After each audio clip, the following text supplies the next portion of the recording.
Friends, I am Dr. S.R. Sawant, Department of English, SCM College, Karad. Today, we are going to deal with English poetry.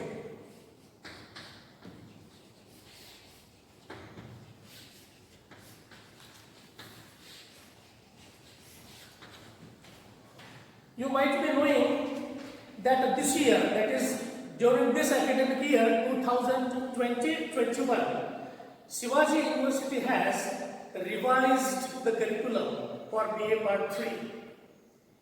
Even the title of the paper is revised. The title of the paper is changed. Previously it was Understanding Poetry. Now it is English Poetry. Now what is the difference between English poetry and poetry in English?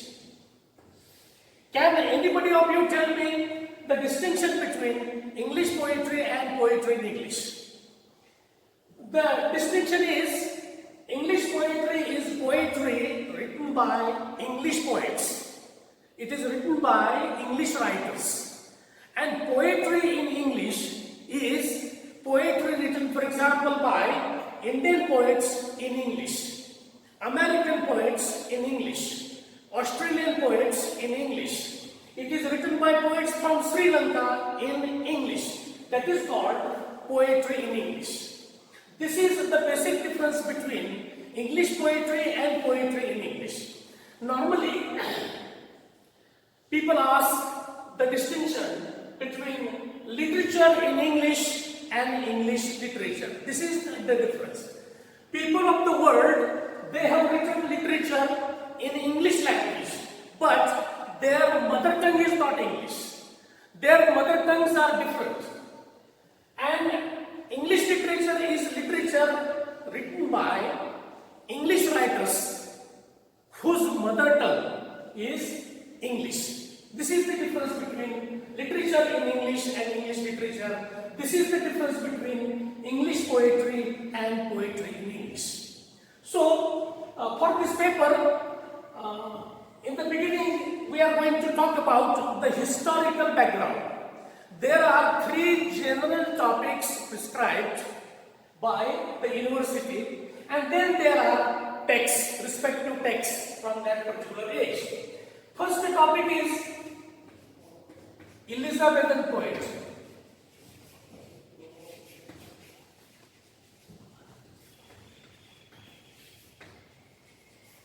This is the first general topic, Elizabethan poetry. Now, can anybody of you tell me the period in English history or period in the history of England which is called as Elizabethan age?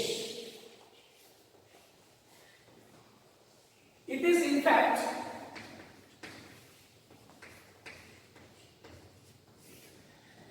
it starts from 1558 and ends in 1603. So this period, 1558 and 1603, is called as Elizabethan period, or it is called as Elizabethan age. Now, why it is called as Elizabethan age? Why it is called Elizabethan period? It is because during this period, it was Queen Elizabeth. It was Queen Elizabeth first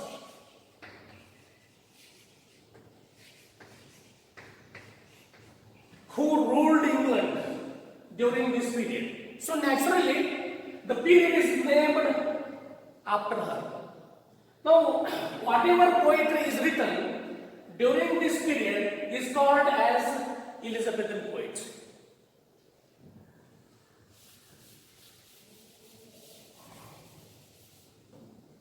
Now, who are the poets, main poets of the Elizabethan age? The first you will find Sir Philip Sidney.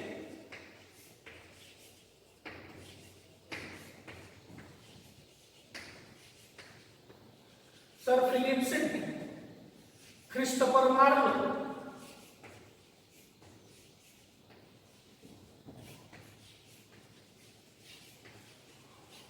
Now write these names.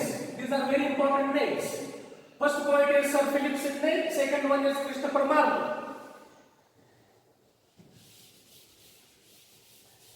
Then we have a very prominent name, that is William Shakespeare.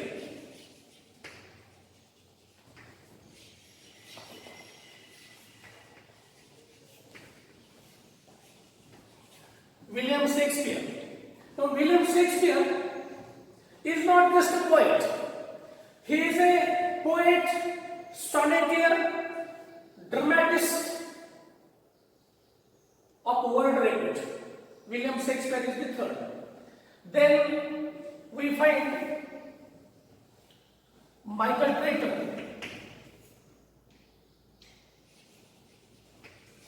Michael Drayton. Ben Jonson. John Donne.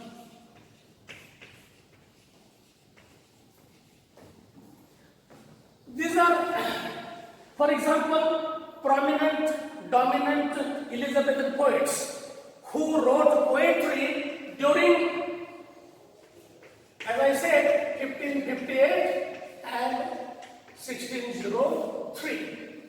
During this period, which is known as Elizabethan age in English history, in English literature, and during this period, these poets prominently wrote poetry. Now, what type of poetry is written by these poets?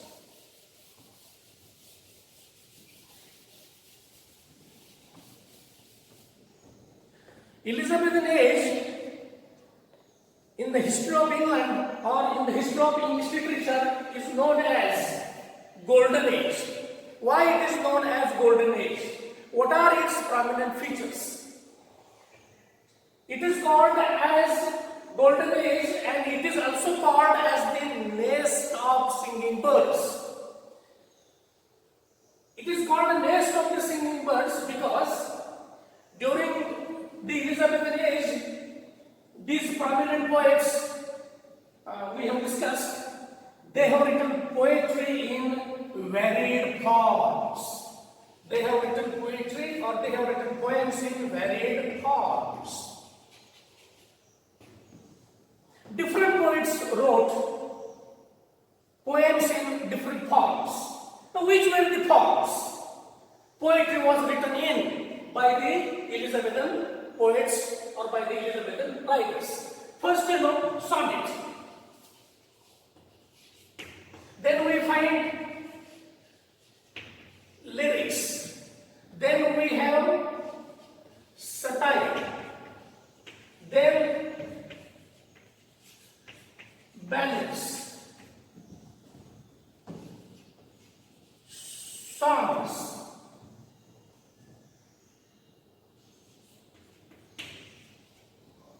etc. Now, these were the forms poetry was written. Poetry was written abundantly by the Elizabethan poets during the Elizabethan age in these varied forms. So, varied forms. Then we find varied themes.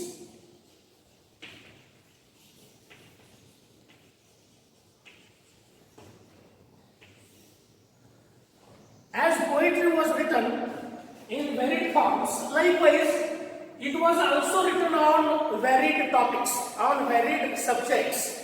Different subject matters were handled by the Elizabethan poets, such as love, religion, nature, especially objects of nature. Objects of nature,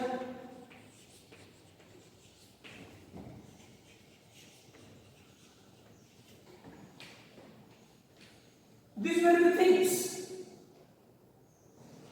They wrote on love, they wrote on religion, they wrote on nature, that is natural objects. For example, lakes, flowers, trees, birds, rivers, the ocean, mountains, the sun, the moon, these are all objects of nature. So, Elizabethan poets wrote poetry in varied forms, and they also wrote poetry on varied themes. And poetry was written abundantly, and that is the reason why it is called as the nest of singing birds. Literature flourished greatly during the Elizabethan age. Now, the second topic is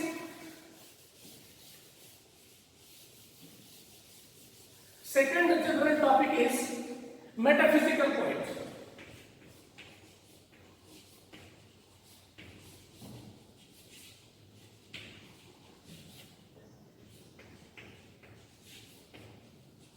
Metaphysical poetry. Now, there is hardly any difference between metaphysical poetry and Elizabethan poetry. There is no distinction between. Only poets are different. During Elizabethan age, different poets wrote Elizabethan poetry, and metaphysical poetry was written by different poets. So, what is the meaning of metaphysical? What is the meaning of metaphysical? Meta is a prefix. Meta is a prefix. It means beyond. Meta is a prefix. It means beyond. And physical. What is metaphysical? That is beyond physical. Beyond everything that is ordinary. Everything that is physical. That is metaphysical. This is the meaning of metaphysical. Beyond physical. The poets were, it was John Donne. John Donne. It was John Donne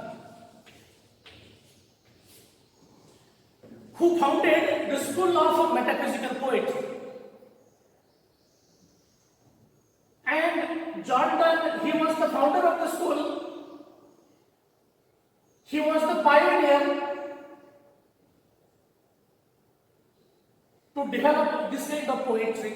And then John Donne was followed by number of poets like Andrew Marvell,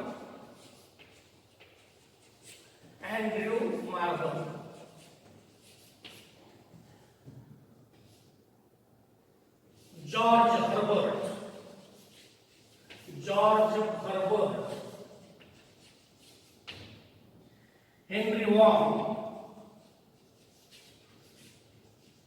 Henry Vaughan. These are the other minor poets of the school of metaphysical poetry. The prominent poet is John Donne.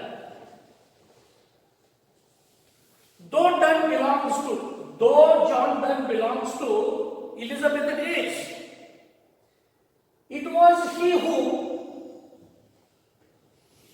founded the school of metaphysical poetry, and a different kind of poetry came into being. A different kind of poetry came into existence, and that is called metaphysical poetry. So, what is metaphysical poetry? How it is different from Elizabethan poetry, or how it is different from later poetry, that is neoclassical poetry or romantic poetry or 20th century poetry. There are certain distinctions. For example, metaphysical poets borrowed material from mathematics,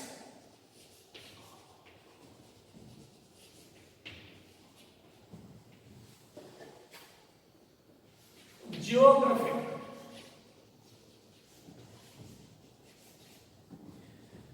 logic, philosophy,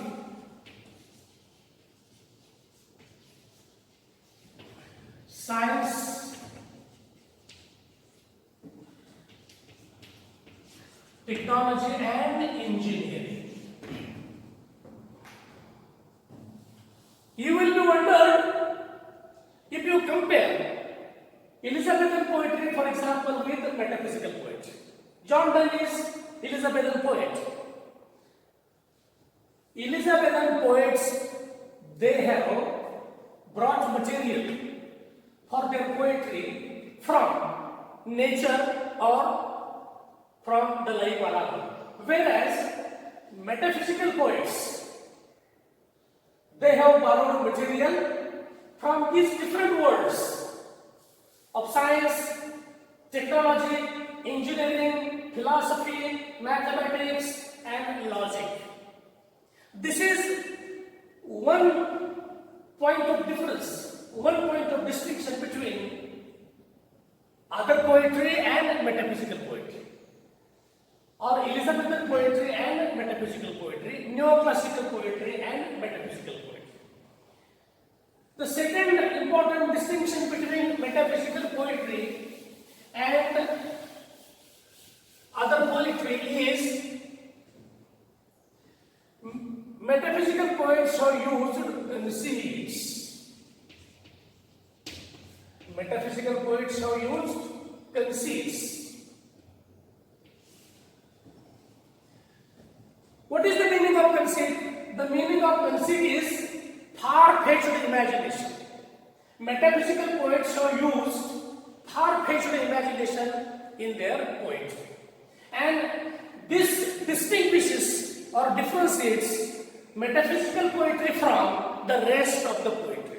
Though Donne belongs to the Elizabethan era, or though he belongs to the age of William Shakespeare, the age of William Shakespeare, he has written poetry using different kinds of conceits.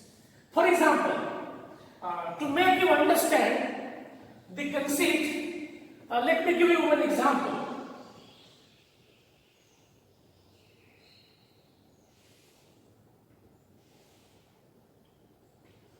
In Donne's valediction forbidding mourning, John Donne has used the conceit of the pair of compass. Conceit of the pair of compass.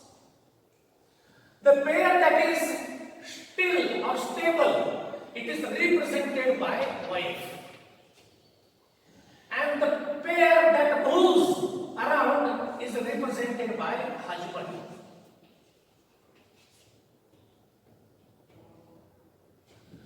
So husband always moves and wife has to stay at home. Wife has to stay at home. And husband moves everywhere in the world. And that is the reason why wife is mourning. Wife is mourning. Mourning means weeping. Mourning means expressing sorrow. Mourning means expressing sorrow. Mourning means expressing misery. Why she is mourning? Why she is expressing sorrow? She is expressing sorrow or mourning. It is because she feels that she is isolated from her husband. She feels that she is separated from her husband. Husband always goes away. Husband always moves in the world, whereas she has to always stay at home. And this is the main reason why she is mourning. She is expressing her sorrow. She is expressing her misery. So one day, husband tries to satisfy her. Husband tries to console her by telling her that in order to complete the circle of life, one pair has to stand still, one pair has to be stable, and the other has to move around. When one is still and the other moves, then only circle of life is completed. If she also moves with him, no circle of life will be completed. And he tells her that see this end, here. At this end, they are not separated. That is, this end of the pair of compass clearly indicates that they are bodily two, they are physically two, but they are by soul one. They are by soul one, they are by heart one. By heart they are not separated. By soul they are not separated. Physically only they are separated. Bodily only they are two. But by mind, by heart and by soul they are one. It is in this way Donne consoles his wife in valediction forbidding mourning. Now this is called conceit. Conceit is second important point which distinguishes metaphysical poetry from the other types of poetry.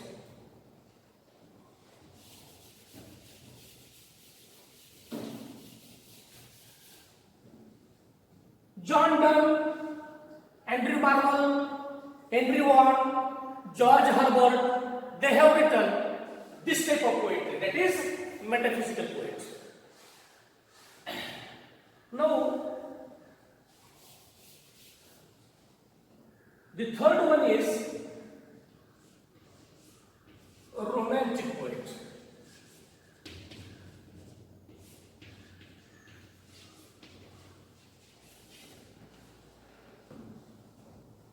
First was Elizabethan, second was metaphysical, and the third topic prescribed is romantic. But before romantic poetry, there was neoclassical poetry. Neoclassical poetry. Neoclassical poetry was popular. That is, during 18th century, different kind of poetry was popular, and that was called neoclassical poetry. It had different names. That period, 18th century, is called as the age of prose and reason. It is called neoclassical age. It is called age of Alexander Pope, because Pope, he was the dominant poet, he was the prominent poet. It was he, that is Pope, who has established school of neoclassical poetry. School of neoclassical poetry.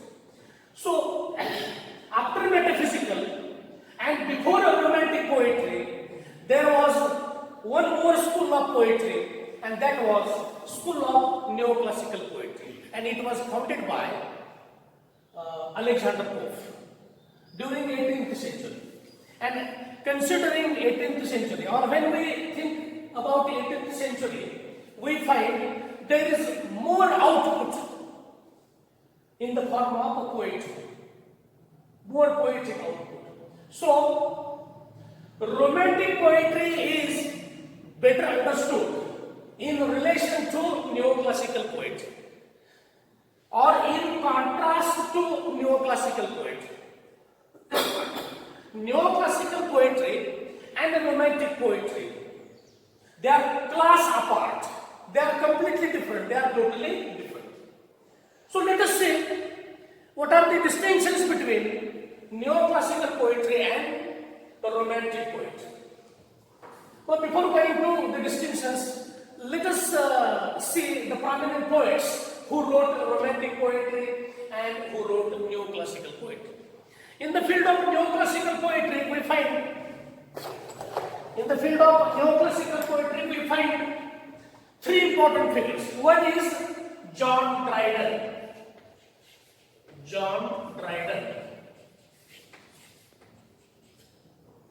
Alexander Pope,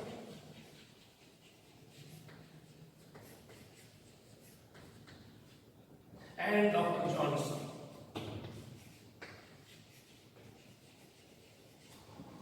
These three prominent poets belong to the school of neoclassical poetry founded by Alexander Pope. Whereas in romantic poetry we have two groups, elder romantics elder romantic poets, elder romantics. William Wordsworth. William Wordsworth.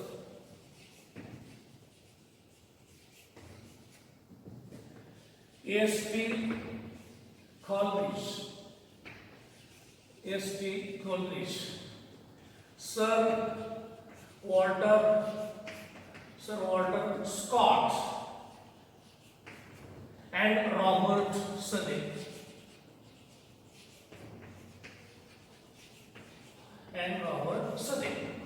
These are elder romantic poets and senior romantic poets. And another group is younger romantic poets. Younger romantic poets. Here we find Byron, Shelley, and John Keats.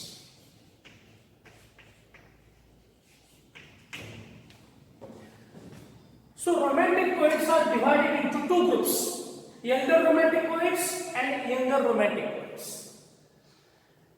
Such divisions we don't find as far as neoclassical poets are concerned or 18th century poets are concerned. There are only three prominent 18th century poets, and they are John Dryden, Alexander Pope, and Dr. Johnson.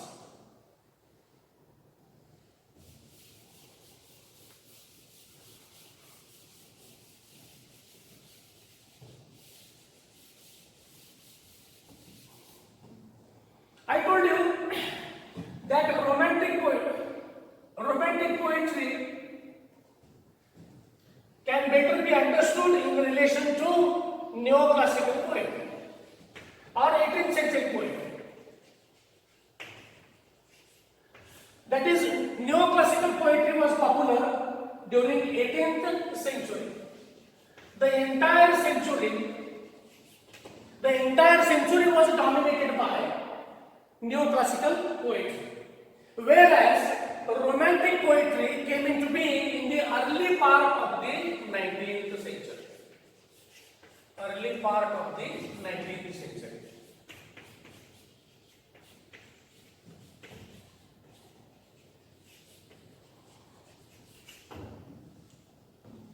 Understand?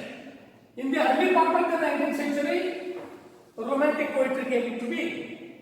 And before that, throughout the 18th century, there was neoclassical poetry. Now, neoclassical poetry, it was a reaction, it was a revolt. It was a reaction, it was a revolt against earlier poetry. Earlier poetry means metaphysical poetry and Elizabethan poetry. After revolting, after reacting against Elizabethan and metaphysical poetry, neoclassical poetry came into being, and that neoclassical poetry in the hands of masters like John Dryden, Alexander Pope, and Dr. Johnson remained popular throughout the 18th century. Now, in the early part of the 19th century, Wordsworth, Coleridge, Sir Walter Scott, Robert Southey, they wrote romantic poetry. In fact, Wordsworth and Coleridge, William Wordsworth and A.S.T. Coleridge, they first laid down theory of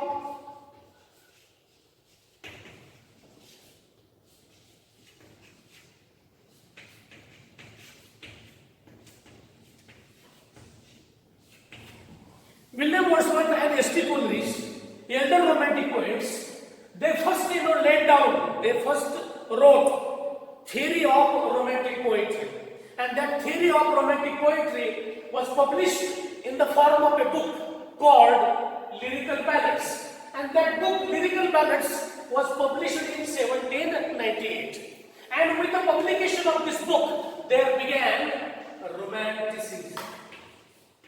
Romanticism began with the publication of lyrical ballads by S.T. Coleridge and William Wordsworth. Now, lyrical ballads deals with theory of romantic poetry. How poetry should be written, in what way it should be written. It is a guide, it is a theory for the poets to write romantic poetry.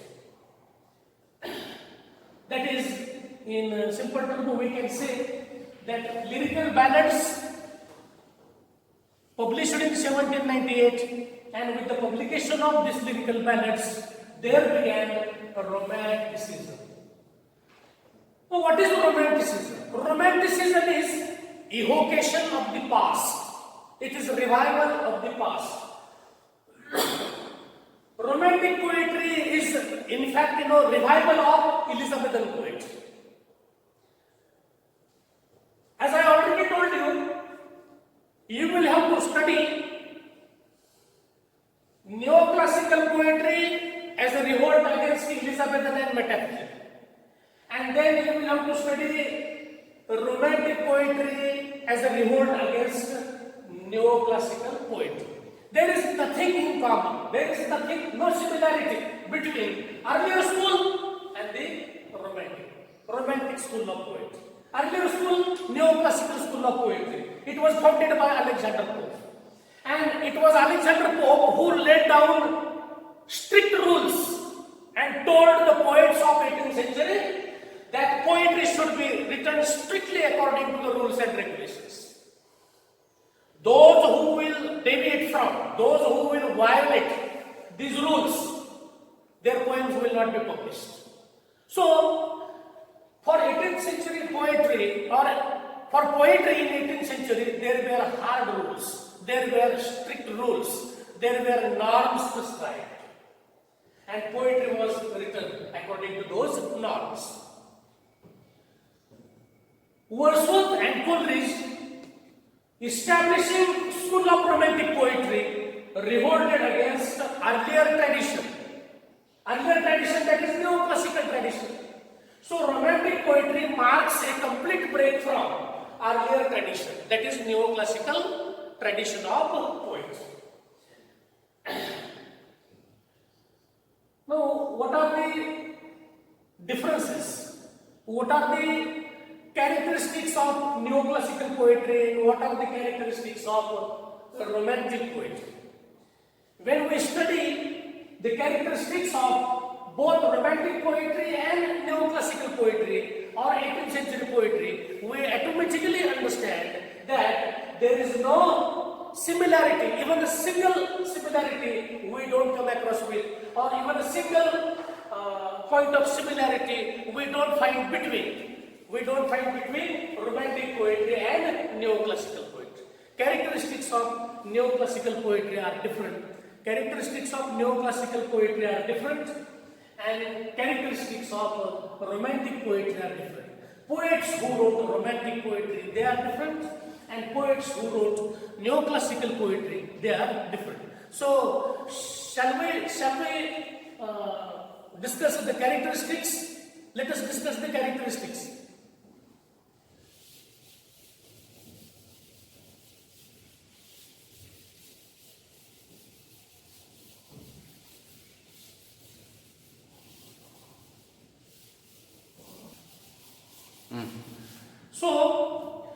So far we have studied Elizabethan poetry, we have studied metaphysical poetry, we have also discussed neoclassical poetry, that is 18th century poetry of Pope and others, and romantic poetry, elder romantic poets and younger romantic poets. But to understand the difference between romantic poetry and neoclassical poetry, we have to study the characteristics, salient features of both the types of poetry. Then only it will be possible for us to understand